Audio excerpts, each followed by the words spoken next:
go back. So yun nga, galing ako sa LTO kahapon, kinuha ko yung plaka ko. Tapos kasama sa bigay sa akin itong RFID. Ito dahil bali alternative ng palit dun sa dapat na doble plaka. Merong nakalagay sa likod ng instruction kung paano.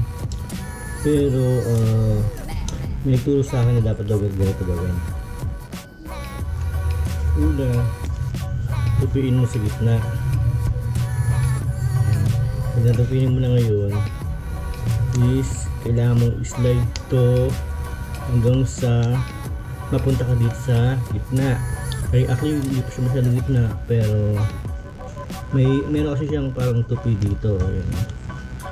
Ayan, may ano siya, may palatandaan siya na hanggang dun lang.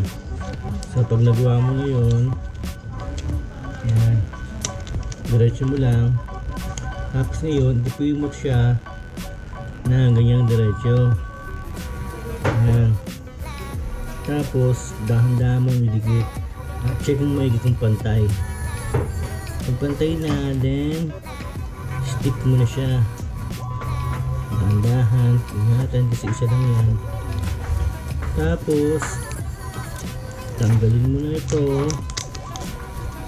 at i-delete mo siya ng pantay. Yan.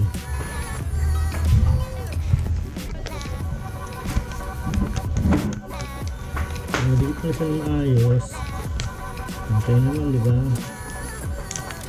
Then, delete mo sa motor. Tara, tayo.